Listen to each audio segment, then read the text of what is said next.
Hello friends, स्वागत है आप सभी का हमारे चैनल क्विक स्टडी में। मैं बेस्ट इस वीडियो के माध्यम से दोस्तों आपके यहाँ पर कराऊंगा आर्मी जीडी का दोस्तों ओरिजिनल पेपर जो कि आपका 2020 का है। इसका दोस्तों हमने पार्ट नंबर 1 कराया था, जहाँ पर आपने सेक्शन नंबर ए के दोस्तों 15 क्वेश्चनों को देखा। आज दोस्तों हम बात करेंगे सेक्शन नंबर बी के, जो आपके 15 क्वेश्चन हैं सामान्य विज्ञान के दोस्तों। तो आप देखेंगे जीएस के महत्वपूर्ण क्वेश्चन दोस्तों। और यहाँ पर देखिए, शुरू करने के पहले शुरू से एक दरख्वास्त करना चाहेंगे, यदि आपने हमारे चैनल को सब्सक्राइब नहीं किया अभी तक तो प्लीज़ हमारे चैनल को सब्सक्राइब कीजिए और बेल आइकन को प्रेस करना ना भूलिएगा दोस्तों, ताकि हमारे वीडियोस की नोटिफिकेशन आपको प्रथम प्राप्त हो सकें। तो आइए शुरू करते हैं आराम से। आप देखिए दोस्तों सामान्य विज्ञान के क्वेश्चनों को, और सभी को आप नोट करते रहेंगे और साथ ही साथ दोस्तों आप इनके जवाब भी देंगे। देखिए दोस्तों, बहुत ही अच्छे क्वेश्चन आए थे, आप यहाँ पर देखेंगे सेक्शन नंबर बी के। पहला क्वेश्चन देखता है दोस्तों, हमारे शरीर में स्नायु जोड़ते हैं। आपको बताना दोस्तों, इन आर बॉडी लिगमेंट्स कनेक्टेड, क्या कनेक्ट करते हैं दोस्तों? मांसपेशियाँ से मांसपेशियों को, या मांसपेशियों से हड्डियों को, या मांसपेशियों से चमड़ी को, या फिर हड्डी से हड्डी को। ये दोस्तों यहाँ पर देखिए हमारे हड्डियों के सिरों में दोस्तों जोड़ों में पाई जाती हैं स्नायु। तो ऑप्शन नंबर आपका डी वाला सही हो जाएगा दोस्तों। एक प्रकार से हड्डियों को जोड़ने वाला कार्य करते हैं। अगला क्वेश्चन यहाँ पर देखिए दोस्तों, पेय पदार्थों में कौन सी वाली गैस उपयोग में लाई जाती है? आपको बताना है दोस्तों, which gas is used in soft drink. दोस्तों आपने सॉफ्ट ड्रिंक में देखा होगा, एक आपका दोस्तों एक गैस के कारण ऊपर को झाग आता है, तो वो दोस्तों कौन सी वाली गैस इस्तेमाल होती है आपको बताना है। N2 होगी, H2 होगी, या CO2 होगी, या फिर O2 होगी। ये दोस्तों आपके यहाँ पर हो जाएगी कार्बन डाइऑक्साइड दोस्तों। ऑप्शन नंबर आपका सी वाला सही हो जाएगा, CO2। अगला क्वेश्चन यहाँ पर देखिए दोस्तों, डैडेस रक्त समूह सर्वदाता रक्त समूह कहलाता है। Which blood group is called universal blood donor. दोस्तों यहाँ पर देखिए कौन सा वाला सर्वदाता कहलाता है, ब्लड डोनर कहलाता है दोस्तों। ये आपका AB होगा, A होगा, O होगा, या फिर B होगा। ये दोस्तों आपका O कहलाता है। ऑप्शन नंबर आपका सी वाला सही हो जाएगा दोस्तों, क्योंकि दोस्तों O को हम किसी भी व्यक्ति को दे सकते हैं, भले ही वो आपका AB वाला हो, या फिर A वाला हो, या फिर B वाला हो। और वैसे ही दोस्तों जो AB होता है ये क्या कहलाता है दोस्तों? सर्वग्राही कहलाता है, क्योंकि दोस्तों ये सभी लोगों का रक्त ले सकता है, A का भी, O का भी और B का भी। तो इस प्रकार से आप दोनों को ही याद रखेंगे। अगला क्वेश्चन यहाँ पर देखिए दोस्तों, पानी के जहाज़ की गति किस में मापी जाती है? आपको बताना दोस्तों, speed of a ship is measured in kilometre प्रति घंटे में, मीटर प्रति सेकंड का स्क्वायर में, अश्वशक्ति में, या फिर नॉटिकल मील पर घंटे में। ये दोस्तों आपका नॉटिकल मील पर घंटे में दोस्तों मापी जाती है। ऑप्शन नंबर आपका डी वाला सही हो जाएगा। और सामान्य दूरी की चाल की आप यदि बात करें दोस्तों, तो आप किलोमीटर प्रति घंटे में देखते हैं। और वैसे ही दोस्तों अश्वशक्ति की बात करें तो ये आपका दोस्तों पावर का मात्रक होता है एक प्रकार से। अगला क्वेश्चन यहाँ पर देखिए दोस्तों, बल्ब के फिलामेंट में डैडेस का प्रयोग किया जाता है।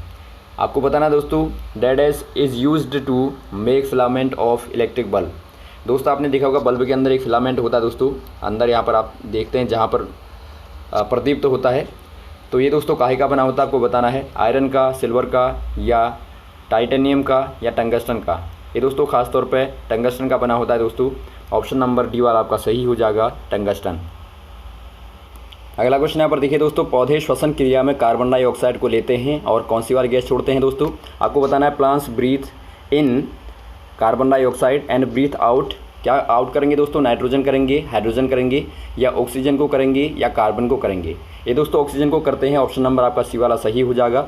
यदि आप दोस्तों पौधों के रेस्पिरेटरी सिस्टम को देखेंगे तो आपका मानव की तुलना में बिल्कुल अपोजिट होता है। मानव में देखा होगा दोस्तों आपने क्या होता है जीवों में, इनमें दोस्तों ऑक्सीजन को लेते हैं, इनहेल करते हैं, और दोस्तों जो कार्बन डाइऑक्साइड होती है उससे छोड़ते हैं, ब्रीथ आउट करते हैं। लेकिन पेड़ पौधों में क्या होता है, इसका उल्टा होता है, अपोजिट होता है। तो आप याद रखेंगे। अगला क्वेश्चन यहाँ पर देखिए दोस्तों, निम्न में से कौन सा अत्यंत क्रियाशील धातु है? बहुत ही अच्छा क्वेश्चन है दोस्तों। Which of the following is a highly reactive metal. आपको बताना है, चांदी होगा, प्लेटिनम होगा, पोटेशियम होगा, सोना होगा। इनमें दोस्तों आपका पोटेशियम हो जाएगा। देखिए क्वेश्चन ये बहुत ही महत्वपूर्ण है दोस्तों, बार बार आता है। आपको हमने एक एक्टिव सीरीज बताई थी दोस्तों, एक एक्टिव श्रेणी बताई थी जो आपकी धातुओं की थी। उसमें क्या था दोस्तों, उसमें आपके जो मेटल होते हैं, धातु होती हैं, उनको नीचे की ओर अरेंजमेंट किया गया है। तो इसमें दोस्तों जो आपका टॉपर मोस्ट होता है मेटल, वो आपका पोटेशियम ही होता है। और नीचे वाला जो होता है दोस्तों आपका गोल्ड होता है, अर्थात गोल्ड सबसे कम क्रियाशील धातु होती है दोस्तों, और अधिकतम आपकी पोटेशियम होती है।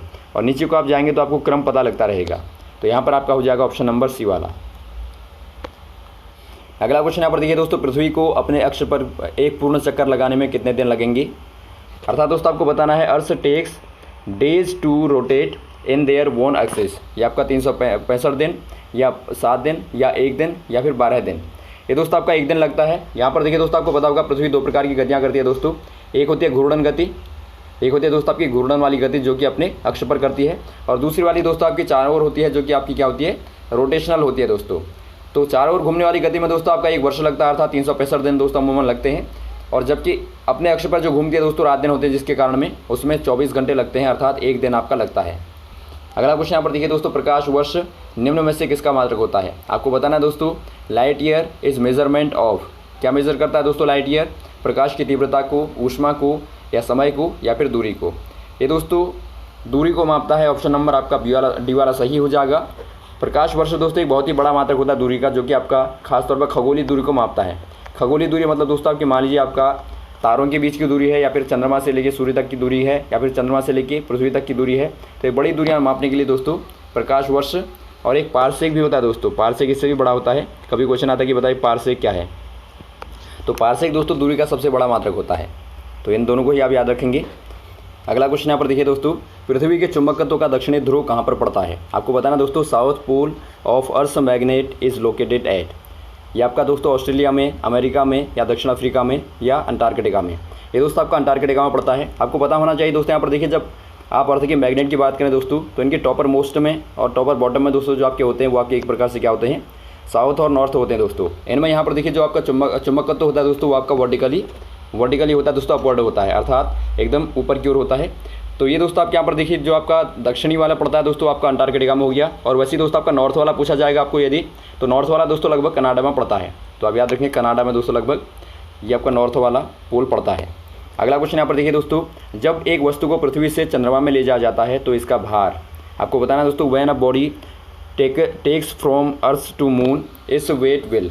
दोस्तों यहाँ पर देखिए इसके वेट पर, इसके भार पर क्या प्रभाव पड़ेगा? बढ़ेगा या फिर एक समान रहेगा, या 100 गुना हो जाएगा, बढ़ेगा या फिर घटेगा? ये दोस्तों आपके यहाँ पर देखिए घट जाएगा। ऑप्शन नंबर आपका डी वाला सही हो जाएगा। आपको पता होगा दोस्तों, यदि आप पृथ्वी से किसी वस्तु को चंद्रमा में ले जाते हैं, यहाँ पर अर्थ से कोई आप वस्तु को मून में ले जाते हैं, तो आपको पता होगा दोस्तों जो आपका मून में जी का मान होता है, जो कि आपका गुरुत्व त्वरण होता है दोस्तों, जो कि आपका भार में काम आता है। आपका भार बराबर होता है दोस्तों आपका mg मतलब आपका द्रव्यमान गुणा त्वरण। अब यहाँ पर देखिए यदि आपका जी का मान कम हो जाएगा दोस्तों, तो आपका भार भी कम हो जाएगा। तो यहाँ पर देखिए जब आप चंद्रमा में जाते हैं तो वहाँ पर जी का मान दोस्तों पृथ्वी की तुलना में g/6 हो जाता है, अर्थात दोस्तों 1/6 भाग रह जाता है। तो इससे दोस्तों आपका भार भी क्या हो जाएगा, mg/6 हो जाएगा, अर्थात दोस्तों आपका पृथ्वी की तुलना में 6ठा भाग केवल रह जाएगा। तो आप कह देंगे दोस्तों लगभग 6ठा भाग रह जाएगा। तो ऑप्शन नंबर आपका डी वाला सही हो जाएगा। और वैसे दोस्तों यदि आपको द्रव्यमान पूछा गया हो, बहुत बार आपका द्रव्यमान आता है, तो द्रव्यमान में दोस्तों कोई भी प्रभाव नहीं पड़ता। आपको पता होगा दोस्तों द्रव्यमान क्या होता है दोस्तों, हमेशा ही कंजर्व रहता है, संरक्षित रहता है। तो द्रव्यमान को दोस्तों यदि आप चंद्रमा से पृथ्वी में या फिर पृथ्वी से चंद्रमा में ले जाएं, तो वो आपका हमेशा ही क्या रहेगा, समान रहेगा। लेकिन यदि आपको भार कहा गया हो, वेट कहा गया हो, तो वो आपका बदल जाएगा। तो दोनों में ही आप अंतर समझेंगे, भार और द्रव्यमान को आप अंतर समझेंगे इनमें। अगला क्वेश्चन यहाँ पर देखिए दोस्तों, निम्न में से कौन सा अक्रिय गैस नहीं है? आपको बताना दोस्तों, which one of the following is not a noble gas.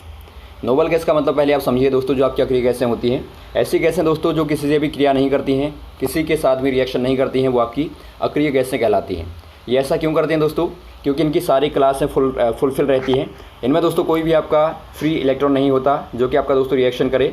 तो इसीलिए दोस्तों ये किसी से भी रिएक्शन नहीं करते, अर्थात अक्रिय रहती हैं। तो इसीलिए इनको नोबल गैस कहा जाता है। और इनको दोस्तों आपने देखा होगा पीरियोडिक टेबल में दोस्तों 0 समूह में या फिर आप कहें दोस्तों 18वें समूह में रखा गया है। अब यहाँ पर देखिए दोस्तों आप इनको पढ़ेंगे, इनमें आपका आर्गन होगा, नियॉन होगा, नाइट्रोजन होगा या हीलियम होगा। दोस्तों आर्गन भी एक अक्रिय गैस है, और नियॉन भी दोस्तों एक अक्रिय गैस है, और हीलियम भी एक अक्रिय गैस है। लेकिन नाइट्रोजन दोस्तों अक्रिय नहीं होती। ऑप्शन नंबर आपका सी वाला सही हो जाएगा। ये दोस्तों एक नोबल गैस नहीं है। अगला क्वेश्चन यहाँ पर देखिए दोस्तों, ओम के नियम के अनुसार, अर्थात ओम्स लॉ स्टेट्स दैट। ओम का लॉ दोस्तों यहाँ पर देखिए विद्युत धारा में बहुत ही महत्वपूर्ण योगदान देता है, और इसका इस्तेमाल दोस्तों आप बार बार विभवांतर को निकालने में या फिर आप धारा निकालने में दोस्तों करते हैं। यहाँ पर देखिए दोस्तों कहता क्या है, मान लीजिए आपने दोस्तों किसी चालक तार में धारा प्रवाहित की, ये आपका दोस्तों तार है, इसमें आपने कोई धारा प्रवाहित की। तो ये धारा प्रवाहित करने के बाद में दोस्तों जो आपका दोनों सिरों के बीच में विभवांतर उत्पन्न होगा, दोनों के बीच में जो आपका पोटेंशियल डिफरेंस होगा, इसे आप दोस्तों V2 - V1 भी कह सकते हैं, या फिर आप डायरेक्ट V भी कह सकते हैं। तो ये दोस्तों किसके अनुपाती होता है? ये आपका धारा जो आपके परिपथ में धारा बह रही है, इसके अनुक्रमानुपाती होता है, अर्थात इसके प्रोपोर्शनल होता है। तो ये कहता है दोस्तों V डायरेक्टली प्रोपोर्शनल होगा I के। और यहाँ पर आप जब प्रोपोर्शनल को हटाएंगे दोस्तों, तो आपका V बराबर क्या आ जाएगा, V बराबर IR आ जाएगा, या फिर आप RI कहें। जो आपका R है दोस्तों क्या है, एक प्रकार से कांस्टेंट होता है। ये दोस्तों आपका प्रतिरोध कहलाता है, अर्थात रेजिस्टेंस दोस्तों कहलाता है। तो यहाँ पर आपका ऑप्शन नंबर सी वाला सही हो जाएगा दोस्तों, V बराबर IR आपका होता है। अगला क्वेश्चन यहाँ पर देखिए दोस्तों, निम्न में से मोती जला तथा हैजा वाहक होते हैं। आपको बताना दोस्तों, which of the following is the carrier of typhoid and cholera.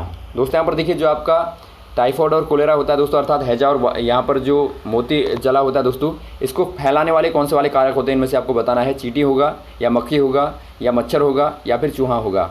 इनमें दोस्तों आपका मक्खी हो जाएगा जो कि इनको दोस्तों फैला सकता है। और वैसे दोस्तों मुख्य रूप से आप देखें तो आपके ख़राब पानी से होते हैं दोस्तों खास तौर पे। अगला क्वेश्चन यहाँ पर देखिए दोस्तों, खाद्य सामग्री की पैकिंग के लिए कौन सी वाली गैस का उपयोग किया जाता है। आपको बताना है दोस्तों gas used in food packing.